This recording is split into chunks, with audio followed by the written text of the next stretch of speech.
Theodore Beza, Icones, Huss, Episode 1. In this episode, we will look at Part 1 of Beza's icon of John Huss, Johannes Hussus, and his dates are 1369 to 1415. And what is this goose doing here? Well, you'll just have to wait and see. Johannes Hussus Bohemus, in Academia Pragensi Theologus. O vigilis anseris hoc, enim patria bohemordrum lingua cognomentum illud sonat, minime ab streperum, sed sua vissimum ac plane tempestivum clangordrem, quo coelitus potius quam ex terra sonante, veternosi tot seculis Christiani sunt excitati, non ut anserdrum capitolinordrum exemplo, tarpeia rupes adversus in vasordres survaretur, sed contra ut immanis praedo ex illa eadem arce, partim astu, partim vi occupata in Christianordrum, orbem Diu grassatus deturbaretur. So we begin with the title. John Huss, who is a Czech Bohemus, he is a theologian in the University of Prague, Pragensi. So we have masculine singular nominative, the same for Hussus nominative, and for Bohemus, which is a demonym, and Theologus the same. And then it gets quite interesting. We start out with O right here, the interjection, and then clangordrem. Clangorem, you can see here A with the ligature. This is A-N. And so we have clangorem, which is going to be masculine, singular, and accusative. And it is an accusative of exclamation, an exclamatory accusative. Why? Because Latin liked to put its words of excitement in the accusative case. So it's called an exclamatory accusative. O the honk, clangordrem. So we translate this as the honk. O the honk of a watchful goose, vigilis anseris, which is here in the masculine, singular, and genitive. O the honking of a watchful, a vigilant goose. And what to do with hawk right here? Well, that's a bit of a puzzle for me. I'm going to take it as neuter, singular, and accusative, another exclamatory accusative. And I think thus it's put here, O hawk, like so that we don't have to wait quite so long for the clangorem. Now, I would have expected Beza to use hunk there as a modifier, but maybe clangorem is in a positive. That's my best explanation of this. O this of a watchful goose, namely the honk, clangorem.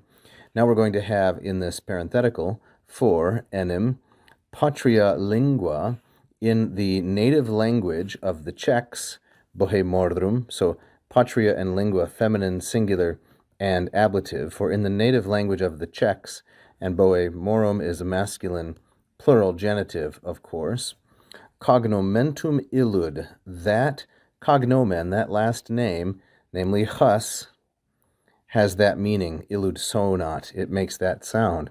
So what does Huss mean? It means the word honk, and that is why Beza begins here with clangorem. But it is not at all minime obstreperum. It's not at all unpleasant, but actually very sweet, suavissimum, and it is obviously or clearly right on time, tempestivum. So this is not an uncomplicated sentence.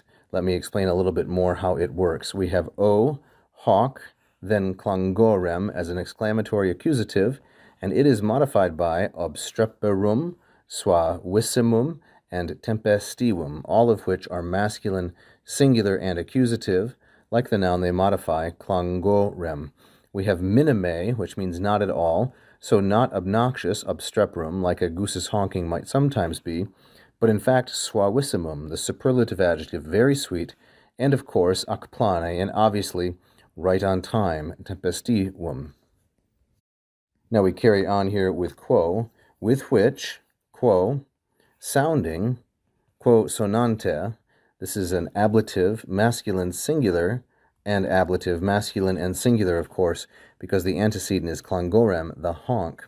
When this was sounding from the heavens, coelitus, so that is an adverb rather than sounding from the earth like a normal goose's honk, the veternosi Christiani, the sleepy or sluggish Christians, sluggish tot saeculis, through so many generations, were aroused from sleep, sunt excitati. So this, of course, is a third plural, perfect, indicative, and it's passive. It's from the first conjugation verb excito, excitare, like so. They were aroused from their sleep. And now for the rest of it, he's going to give a nice mythological, or rather historical, allusion to illustrate his point.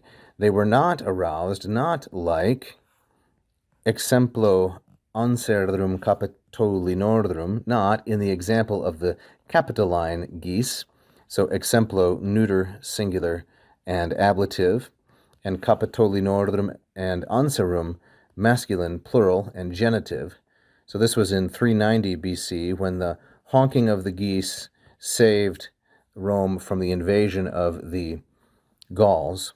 So not as in the example of the Capitoline geese, not so that the Tarpeian rock, Tarpeia rupes, here's our feminine singular nominative subject, not so that it would be saved, sur va retur, it would be saved against invaders, ad versus invasores. So here are the Gauls I was mentioning, and invasores is going to be masculine, plural, and accusative, of course. So that was not the result, because this is a result clause, non ut ser va retur, but the result of Huss's honking. But on the contrary, the result was that the immanus praedo, the despicable pirate or thief, immanus praedo, masculine singular nominative, and Beza again is referring to the Pope or the papacy, from that same citadel, ex illa eadem arche, that same citadel, meaning the Tarpeian rock, from that same citadel, which had been occupied, occupata, so all of these, illa, eadem, occupata, these are feminine, singular, and ablative, which had been occupied partly by shrewdness, paratim astu, and partly by violence or force. Again, immanus praedo, that crook that had gone out for a long time, diu grassatus, into the whole Christian world, in Christianum orbem, that immanus praedo might be thrown into turmoil, de turba retur. That is why, according to Beza, Huss honked. Thank you for watching. I hope you enjoyed that free lesson. Please like and subscribe, hit the bell. You can also become a patron at patreon.com/LatinPerDiem. And if you really loved it, you can leave a tip right here as a super fan. Thank you so much.